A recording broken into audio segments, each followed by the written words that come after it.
थेट जाऊया, आरोग्यमंत्री राजेश टोपे बोलतायत। त्यांनी पत्र सुद्धा माननीय मुख्यमंत्र्यांनी प्रधानमंत्र्यांना दिलेलं आहे आणि अत्यंत संवादपूर्ण ज्याला मी म्हणेल म्हणणं त्यांनी मांडलं आणि त्यामध्ये त्यांनी सांगितलं की ऑक्सिजनच्या दृष्टिकोनातून आम्हाला जे साधारणपणे इतर राज्यातून ऑक्सिजन मिळेल ते ऑक्सिजन आम्हाला येण्यासाठी उशीर होतोय। आता विशाखापट्टणमची ट्रेन निघालेली जरूर आहे, पण येऊस तर थोडा उशीर लागतो आणि त्यामुळे आम्हाला एअरलिफ्टिंग करून मिळेल का, तर त्या बाबतीत एक अत्यंत सकारात्मक निर्णय निश्चित प्रकारे झाला की आपल्याला ज्या ज्या राज्यातून आता कोटा मिळेल त्या कोट्यातून ऑक्सिजन आणण्यासाठी रिकामे टँकर्स एअरफोर्सच्या विमानातून घेऊन गेले जातील आणि येताना ते टँकर्स एकतर ट्रेनमध्ये आणले जातील किंवा जवळचं राज्य असेल तर ते टँकर बाय रोड आणले जातील। तर हा एक महत्त्वाची एअरफोर्सच्या विमानाने रिकामे टँकर्स घेऊन जाण्याचा जो काही केंद्र शासनाने मान्यता दिलेली आहे, तर त्याबद्दल मला वाटतं की आपल्या राज्याला ऑक्सिजन मिळण्याच्या दृष्टिकोनातून निश्चित प्रकारे काही प्रमाणात आपल्याला गती प्राप्त होईल असं मला वाटतं। फक्त एकच आहे की ऑक्सिजन देताना ते आपली संख्या 7 लाख आहे, आपले ऍक्टिव्ह केसेस 7 लाख आहेत आणि त्यामध्ये सहज 10% हे क्रिटिकल केसेस होतात किंवा आपल्याला मॉडरेट आणि सिव्हिअर केसेस होतात, तर त्या अनुषंगाने तिथे ऑक्सिजन लागत असतं आणि म्हणून त्या अनुषंगाने ते न्यायिक पद्धतीने मिळावं ही अपेक्षा निश्चित प्रकारे अनेक माननीय मुख्यमंत्र्यांनी व्यक्त केलेली आहे आणि मला वाटतं माननीय प्रधानमंत्र्यांनी सांगितलं की ही आमची बीसी संपल्यानंतर आम्ही ऑक्सिजन प्रोड्युसर्स ऑक्सिजनच्या बाबतीतलं एक अतिशय वेगवेगळे पर्याय काय असू शकतात त्या बाबतीतले सगळे पर्यायाचा विचार करून आम्ही योग्य तो निर्णय घेऊ असं आश्वासन ऑक्सिजनच्या संदर्भात दिलेलं आहे। त्यामुळे पर्याय त्यांनी आणखीन काय काय सांगितलेले आहेत, जे पर्याय आपण या ठिकाणी करत आहोत की आपण साधारणपणे आता मी एक सांगू इच्छितो की त्यांनी त्यांच्या भाषणामध्ये सुद्धा मुख्यमंत्र्यांनी सांगितलं, प्रधानमंत्र्यांनी सांगितलं की वेगवेगळे पर्यायाचा अर्थ आपले पीएसए प्रकल्प, नवीन पीएसए प्रकल्प टाकता येतील का, तर ते आपण जिल्ह्याचा सर्व जिल्हाधिकाऱ्यांना सांगितलंय तालुका निहाय पीएसए प्रकल्प टाका, तो आपण मुद्दा मान्यच केलेला आहे। दुसरा मुद्दा असा आहे की अनेक ठिकाणी आपले जे फूड पॅकेजिंग इंडस्ट्री आहे, ही फूड पॅकेजिंग इंडस्ट्रीमध्ये नायट्रोजन निर्माण करतात हवेतून, कारण हवेत 21% ऑक्सिजन आणि 78% नायट्रोजन असतं, त्यामुळं हवेतील नायट्रोजन हे त्या ठिकाणी ॲब्झॉर्प्शन ह्या पीएसए टेक्नॉलॉजीने ते करतात आणि ऑक्सिजन सोडतात। तर हाच प्लांट हा किड माउंटेड असतो, म्हणजे याचा अर्थ तिथून काढून आपल्याला हॉस्पिटलमध्ये घेऊन जाता येऊ शकतो। तर अशा इंडस्ट्रीज ज्या आहेत, ज्या ज्या जिल्ह्यामध्ये फूड पॅकेजिंग इंडस्ट्रीज असतील किंवा प्लॅस्टिकच्या संबंधित इंडस्ट्री असतील की जिथे नायट्रोजनचा वापर होतोय आणि ऑक्सिजन सोडलं जात आहे, तर त्याचं उलट तोच प्लांट आपल्याला उलट करता येईल, तर असे प्लांट सुद्धा आपण शोधून त्या त्या जिल्ह्यामध्ये वापर करण्याचा निर्णय घेतो आहोत। तिसरा मुद्दा हे नक्कीच आहे की आपल्या राज्याच्या दृष्टिकोनातून आम्ही सिलेंडर्स कमी पडलेले आहेत, आपण जरूर केंद्र शासनाकडून काही 10-12 हजार सिलेंडर्सची मागणी केलेली आहे, ते उत्पादन येईल त्यावेळेस येईल, परंतु आता साखर कारखान्यांमध्ये सुद्धा माननीय पवार साहेबांनी सुद्धा साखर संघाला सूचना दिल्या की कुठल्याही परिस्थितीत आपल्या वेगवेगळ्या प्रायव्हेट आणि सहकारी साखर कारखान्यामध्ये असलेले सिलेंडर्स आपण आणावेत आणि ते सिलेंडर्स आपल्याला ऑक्सिजन फिलअप करण्यासाठी उपयोगात आणावेत। तर त्याही बाबतीतली आम्ही सूचना दिली होती। तर काल संपूर्ण होमवर्क करून त्या अनुषंगाने काही शेकड्यांनी सिलेंडर्स उपलब्ध होण्याच्या दृष्टिकोनातून त्या त्या जिल्ह्याचा प्रयत्न झालेला आहे। त्याचबरोबर मला हेही सांगितलं पाहिजे की जे कारखाने सध्या चालू आहेत, या चालू असलेल्या कारखान्यांमध्ये जिथे को जनरेशन चालू आहे आणि जिथे इथेनॉल चालू आहे, ह्या ठिकाणी सुद्धा आपल्याला असलेल्या मशिनरीजचा उपयोग करून काही ॲडिशनल छोटी मशिनरी टाकून त्या कारखान्यावर ऑक्सिजन निर्माण करता येऊ शकेल असं वसंतदादा शुगर इन्स्टिट्यूटने आणि त्यांच्या शास्त्रज्ञांनी ठरवलेलं आहे आणि त्या संदर्भातली सुद्धा आपलं अतिशय पटकन त्याच्या संदर्भातली कार्यवाही चालू आहे। त्यामुळे जमेल त्या मार्गाने ऑक्सिजन कसं आपल्याला उपलब्धता वाढवता येईल या संदर्भाचे मी सगळे हे नियोजन या ठिकाणी सांगण्यात आलेले आहे। आणि एक नक्कीच आहे की ऑक्सिजनच्या संदर्भाने आता ऑडिट ऑक्सिजनचं करावं अशा सुद्धा सूचना माननीय प्रधानमंत्र्यांनी दिल्या। म्हणजे काय करा तर वेस्टेज टाळलं पाहिजे।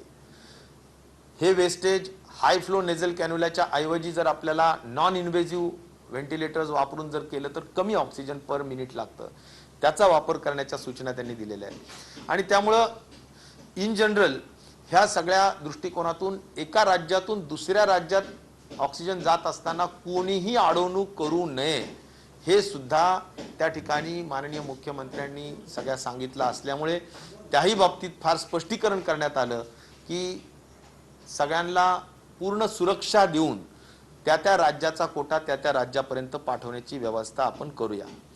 हा झाला ऑक्सिजनचा एक महत्त्वाचा मुद्दा। दुसरा महत्त्वाचा मुद्दा जो होता तो रेमडेसिवीरचा। तर रेमडेसिवीरच्या संदर्भात सुद्धा ॲक्टिव्ह केसेसच्या तुलनेत रेमडेसिवीर न्याय पद्धतीनं मिळावं हीच सर्वसाधारण सूर सगळ्या मुख्यमंत्र्यांचा होता। मला वाटतं की त्या बाबतीत सुद्धा योग्य तो निर्णय केंद्र सरकार घेईल असं प्राईम मिनिस्टरच्या VCच्या अनुषंगाने निश्चित प्रकारे वाटतं। त्यांनी जाणीवपूर्वक सांगितलं की ब्लॅक मार्केटिंग रेमडेसिवीरचं थांबलं पाहिजे, त्या बाबतीत राज्यांवर जिम्मेदारी दिलेली आहे। त्यामुळे त्याही बाबतीतली कारवाई आपल्या स्तरावर आपण निश्चित प्रकारे करणं गरजेचं आहे आणि ते आपण प्रभावीपणे करू हेही मला आपल्याला या ठिकाणी सांगितलं पाहिजे। त्याचबरोबर साधारणपणे जे काही एकत्रपणे येऊन एकजुटीने काम करणं हा सगळ्यात महत्त्वाचा मुद्दा प्रधानमंत्र्यांनी आपल्या भाषणाच्या सुरुवातीलाच सांगितला की सगळ्यांनी एकत्र येऊन काम केलं पाहिजे। इथे सध्या कुठलाही राजकारणाचा विषय नसावा, त्याला अधिक जोर देण्याचंही काम त्यांनी त्या ठिकाणी केलेलं आहे। मला या ठिकाणी सांगितलं पाहिजे की वॅक्सिनेशनच्या संदर्भात आता 1 मे पासून फ्लेक्झिबिलिटी दिलेली आहे आणि त्यामुळं 1 मे पासून 18 ते 44 वर्ष वयोगटातील लोकांना सुद्धा प्रत्येक राज्य मार्केटमधून खरेदी करून किंवा इम्पोर्ट करून सुद्धा देऊ शकेल अशी फ्लेक्झिबिलिटी दिल्यामुळे आता एकच आहे की सर्व राज्यांनी मिळून बऱ्याचशा महत्त्वाच्या राज्यांनी मिळून एक मागणी जरूर केली की 1 नेशन 1 रेट असावा। त्या दृष्टिकोनातून सुद्धा मागणी केलेली आहे, परंतु त्यावर अजून निर्णय झालेला नाही। तर आपल्या राज्याला सुद्धा या दृष्टिकोनातून आज जो काही आपल्याला 18 ते 44चा वयोगटात आपल्याला वॅक्सिनेशन करण्याचा आपण निर्णय घेतलेला आहे मंत्रिमंडळाने आणि तो फार ॲग्रेसिव्हली राबवायचा आहे। कारण ज्या ज्या देशामध्ये आज पूर्ण कोरोनातून मुक्त झालेला इस्रायल असेल किंवा UK मध्ये प्रचंड कमी प्रमाणात आता आपल्याला सगळ्या गोष्टी आढळतात, त्या सगळ्यांच्या यशाचं रहस्य वॅक्सिनेशन आहे आणि त्यामुळे वॅक्सिनेशन करण्याला आपल्याला महत्त्व द्यायचंच आहे। आणि जरूर वॅक्सिनेशनच्या संदर्भात आपल्याला या सगळ्या अनुषंगाने जर रेट्स कमी करून मिळाले तर निश्चित प्रकारे अधिक व्यापक पद्धतीने आपल्याला देता येऊ शकेल आणि जर नाही मिळाले तर मग मात्र आपल्याला कदाचित गरीब घटकांना विसरता येणार नाही। गरीब घटकांची काळजी शासनाने घ्यावी लागेल आणि अन्य प्रायव्हेट आणि बाकीच्या काही कॉर्पोरेट क्षेत्रातील कर्मचारी आणि काही लोक असतील तर त्यांना मग त्यांच्या पद्धतीने आपल्याला काही निर्णय घेता येईल का या सगळ्याच संदर्भाने मला वाटतं माननीय मुख्यमंत्री आणि मंत्रिमंडळात या संदर्भाने चर्चा होईल। म्हणजे गरिबांना लस मोफत आणि ज्यांना परवडू शकतं त्यांनी विकत घेऊन घ्यावी किंवा कॉर्पोरेट्सने आपल्या कर्मचाऱ्यांना द्यावी असा काय विचार नाही। एक नक्कीच आहे की आपलं राज्य शासन नेहमी जे दारिद्र्य रेषेच्या खालचे लोक आहेत त्यांच्या प्रति पूर्ण सहानुभूती ठेवून आपल्याला या लसीकरणाच्या संदर्भात योग्य तो निर्णय घ्यावा लागेल। परंतु या सगळ्यांचाच निर्णय घेण्याच्या दृष्टिकोनातून प्राइस हा फार महत्त्वाचा विषय असतो आणि प्राइस जी काही मागणी केलेली आहे त्या संदर्भाने आपल्याला कशा स्वरूपाने आपलं एकूण, कारण आपल्याला 2 डोसेस द्यावे लागतील आणि साधारण 18 ते 45 किंवा 44 वयोगटामध्ये साधारण 5 कोटीच्या दरम्यान 5-5.5 कोटीच्या 5 कोटीपर्यंत जवळजवळ हे सगळे लोक असू शकतील आणि मग त्यांना 2 डोसेस जर द्यायचे म्हणले तर 10 कोटीच्या दरम्यान डोसेस द्यावे लागतील. तर अशा सगळ्या अनुषंगाने जे आर्थिक बोजा येईल त्याचा अभ्यास करून फायनान्स डिपार्टमेंट माननीय मुख्यमंत्री निर्णय घेतील. पण एक नक्कीच आहे की गरीब घटकांच्या हद्दीपर्यंत आपल्याला शासनाला मदत करणं शक्य होऊ शकेल.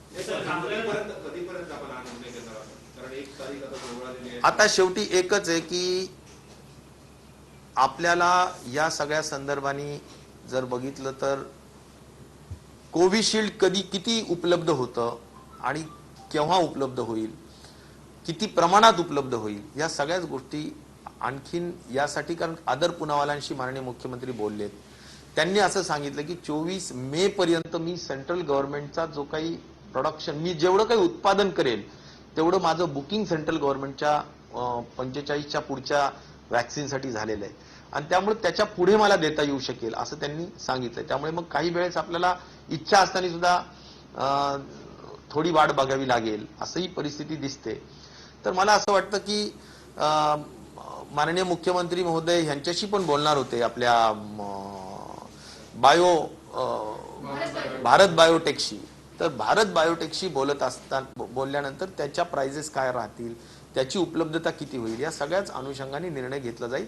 फक्त एक नक्की आहे की मंत्रिमंडळाने हा निर्णय पक्का घेतलेला आहे की 18 ते 44 वयोगटामध्ये अग्रेसिव्ह वॅक्सिनेशन करायचं आहे. लसीकरण केंद्र आपल्याकडे कमी असल्यामुळे लसीकरण केंद्रांवर गर्दी होते, तर ती केंद्र वाढवण्याचा काय विचार आहे? लसीकरण केंद्र मला वाटतं आपल्याकडे कमी आहेत असं अजिबात मला वाटत नाही, कारण 4,500 केंद्र आज आपल्याजवळ उपलब्ध आहेत. ते आपण आज आणखीन पण किती वाढवू शकतो, फक्त लस उपलब्ध पाहिजे. आज असं होतंय की बऱ्याच लसीकरण केंद्रावर लोक येतात परंतु पूर्ण लोकांना आपल्याला लसीकरण करता येत नाही, कारण तेवढी लस त्या केंद्रावर उपलब्ध नसते. आणि म्हणून आपल्याला केंद्र गरजेप्रमाणे जरूर वाढवता येतील, कारण आपण उपकेंद्र म्हणजे 4 गावांना एक उपकेंद्र असतं, तेवढ्यापर्यंत आपण लसीकरण करू शकतो. ते सामर्थ्य आपल्या महाराष्ट्राच्या राज्यामध्ये आहे, कारण आपल्याकडे कोल्ड चेन त्या ठिकाणी आहे, त्या ठिकाणी ANM आपली नर्स ट्रेन झालेली आहे आणि डॉक्टर CHO म्हणजे कम्युनिटी हेल्थ ऑफिसर सुद्धा त्या ठिकाणी आहे. त्यामुळे लागणाऱ्या सगळ्या गोष्टी त्या ठिकाणी उपलब्ध आहेत. लसीकरण केंद्र वाढवणं अजिबात अडचणीचं नाहीये, फक्त लस उपलब्ध व्हावं एवढीच त्यामागची महत्त्वाची अपेक्षा. अनेक लस केंद्र बंद आहेत. आपण 1 मे नंतर आपण मोठी करणार आहोत मोहीम, तर आपल्याकडे लसच नाही तर आपण करणार कशी, देणार कशी लस? नाही, म्हणून लसीकरण 45च्या पुढचा कार्यक्रम हा सगळ्याच केंद्र शासनाचा स्वतःचा राष्ट्रीय कार्यक्रम आहे आणि म्हणून आपली मागणी ही पहिल्या दिवशीपासून अशी आहेच की आपल्याला आपली क्षमता ही जवळजवळ 8 लाख दररोज वॅक्सिनेशन करण्याची आहे. मग ही असताना आपल्याला कमी लस मिळते. आता जे काही ते देत आहेत तेवढं आपण लसीकरण करूया, शेवटी हा त्यांचा कार्यक्रम आहे आणि तो आपली मागणी आपण करत राहूया. आता शेवटी थोडा वेळ लागेल, त्याला काही पर्याय नाहीये, पण जेवढी काही लस मिळते तेवढ्या लसीत आपण कार्यक्षमतेने, आज महाराष्ट्र लसीकरणामध्ये क्रमांक 1चं राज्य पहिल्या दिवशीपासून आहे, ते आजही आहे आणि आपण ते उद्याही ठेवणार आहोत. रेमडेसिवीर इंजेक्शन आहे याबाबत आपण सांगितलं की PM रेमडेसिवीर आम्ही ज्या ऍक्टिव्ह केसेस आहेत त्या रेशोमध्ये देण्यात यावं, त्यावर त्यांचं काय मत आहे? कारण की सगळीकडे अशी चर्चा आहे की गुजरातला जास्त दिली गेली, महाराष्ट्राच्या तुलनेने महाराष्ट्राला दिली गेली नाही. एक नक्की आहे की आपण कुठलाही वादविवाद करायचा कुठलाही विषय नव्हता, नाही.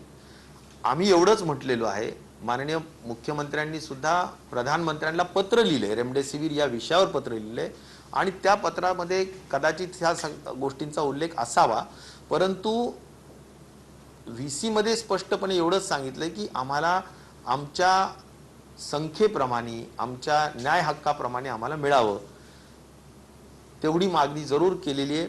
आणि त्याचं काय असं अगदी हो नाही असं उत्तर दिलं जात नाही, परंतु प्रधानमंत्र्यांनी गांभीर्याने त्याची नोंद घेतलेली आहे आणि आशा करूया की निश्चित प्रकारे आपल्याला झुकतं माप, किंवा आपल्याला झुकतं माप जरी नाही म्हटलं तरी न्याय हक्काने मिळेल अशी आशा जरूर करूया. सकाळी तुमच्याकडे वक्तव्य झालं ज्याच्यामध्ये आगीच्या संदर्भात की ही राष्ट्रीय न्यूज नाहीये. ह्याचा संदर्भ घेऊन विरोधकांनी टीका केली तुमच्यावरती, तुमचा राजीनामा देखील मागितला. याचं मला एकच सांगायचं आहे की तुम्ही मला म्हणजे माध्यमं पण मला पाहतायत आणि महाराष्ट्राची जनता पण मला पाहते. माझ्यावर असलेल्या अति दुःखाच्या प्रसंगात सुद्धा मी माझं कर्तव्य आणि जबाबदारीला नेहमीच महत्त्व दिलेलं आहे आणि मी अत्यंत संवेदनशीलतेने काम करणारा कार्यकर्ता आहे.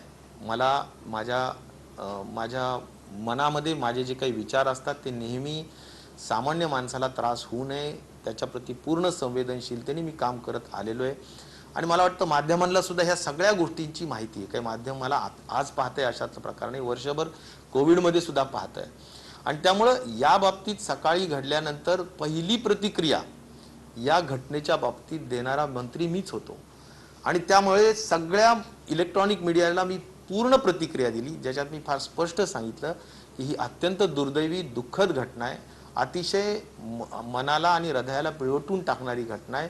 आम्ही सगळ्या मृत्यू झालेल्या लोकांच्या परिवाराच्या दुःखात मनापासून सहभागी आहोत आणि या सगळ्या परिस्थितीत जे म्हणून शासनाने करणं शक्य आहे ते सगळं आम्ही करणार आहोत. हे सगळं मी सकाळी 7 वाजता 8 वाजता सगळ्या माध्यमांना सगळ्यांना सांगितलेलं आहे की ज्यामध्ये 5 लाख शासनाकडून, 5 लाख महानगरपालिकेकडून, 10 लाख प्रति व्यक्तींना देऊ. त्याचबरोबर पूर्ण एक बघू आता हे प्रायव्हेट हॉस्पिटल आहे, या प्रायव्हेट हॉस्पिटलमध्ये लागलेली आग असेल तर त्या बाबतीत आता शेवटी UDचे रूल्स असतात, बांधकाम खात्याचे रूल्स असतात आणि त्या रूल्समध्ये ज्या गोष्टी आहेत त्या सगळ्या स्ट्रक्चरल ऑडिट, फायर ऑडिट ह्या सगळ्या बघूनच आता इथून पुढे ऑक्युपेशन सर्टिफिकेट देण्याची आवश्यकता असते. तर या सगळ्या गोष्टी जरा अधिक कडक पद्धतीनं तपासल्या जातीलच आणि जिथं काही अशा पद्धतीनं निष्काळजीपणा केला जाईल तिथं कारवाई केली जाईल. हे सगळं मी माध्यमांना अतिशय स्पष्ट बोललेलो आहे. ह्या सगळ्या गोष्टी बोलल्यानंतर मी असा कसा म्हणू शकेल की याच्याबद्दल मी असंवेदनशील आहे किंवा असं कुणालाही का वाटू शकेल. कारण सकाळी 7 पासून 9-10 पर्यंत जर कोणी पण न्यूज बघितली तर सगळ्या चॅनल्सवर एकच गोष्ट चालू होती की याप्रती आम्ही कमिटी गठीत करू, कारवाई करू आणि पूर्ण आम्ही संवेदना व्यक्त केलेल्या होत्या. त्यामुळं मला एक वाटतं की या प्रश्नाच्या बाबतीत शब्दाचा विपर्यास करू नये एवढीच माझी माध्यमांना विनंती राहील. प्रश्न जो विचारण्यात आला होता तो इतका पॉइंटेड प्रश्न होता, पॉइंटेड प्रश्न. कारण मी चाललो होतो VCला, 10 मिनिटं राहिले होते VC सुरू व्हायला, प्रधानमंत्र्यांची VC होती. प्रश्न विचारला होता की आपण या VCमध्ये राज्याचे कोणते मुद्दे मांडणार. त्या प्रश्नांचं उत्तर मी देत होतो.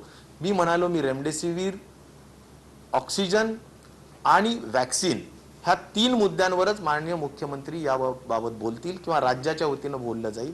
त्यात मध्येच हा प्रश्न विचारण्यात आला की याबाबत काय. तर त्याबाबत मी एवढंच म्हटलं की ह्या सगळ्या गोष्टीचं गांभीर्याने नोंद राज्य शासनाने घेतलेलीच आहे. त्यामुळं मला वाटतं की ह्या गोष्टी आपण सांगितल्या तर त्या शब्दाचा विपर्यास करू नये. कोणता प्रश्न आहे आणि काय उत्तर दिलं गेलेलं आहे आणि व्यक्ती काय आहे आणि व्यक्तीचा मागचा इतिहास काय, हा सगळा प्रश्न मला वाटतं गोळाबेरीज करून जर याच्याबाबत योग्य तो अंदाज लावला तर जास्त चांगलं होईल. महाराष्ट्रामध्ये मला विरोधी पक्षाच्या वतीनंही मला हे सांगायचं की सगळेजण आम्ही सगळे एकत्रपणे विधानसभेत काम करतो आहोत. त्यामुळे व्यक्तिमत्व एक ठरलेलं असतं, त्यात काही आज एखादा संवेदनशील असतो उद्या एकदम असंवेदनशील व्यक्ती होऊन जातो अशातला कधी प्रकार नाही. आणि मी सगळ्यांना नम्रतेने आव्हान करेल, विनंती करेल, माननीय प्रधानमंत्री महोदयांच्या प्रती पूर्ण आदर व्यक्त करून मी म्हणेल की आज त्यांनी सुद्धा एकच मुद्द्यावर अगदी सुरुवात त्यांनी ही केली की कुठल्याही परिस्थितीत सगळ्यांनी एकजुटीनं या महामारीला आपण सक्षमपणे तोंड देऊया आणि या महामारीच्या विरोधात आपण लढूया, जिंकूया या महामारीच्या विरोधात. आणि त्याला एकच मंत्र आवश्यक आहे आणि ती म्हणजे एकजूट, एकजूट आणि एकजूट. हेच त्यांनी सांगितलेला महत्वाचा विषय आणि मला वाटतं हाच मंत्र आहे की ज्या माध्यमातून देशातली ही महामारी आपल्याला जिंकता येऊ शकेल, त्याच्यावर मात करता येईल.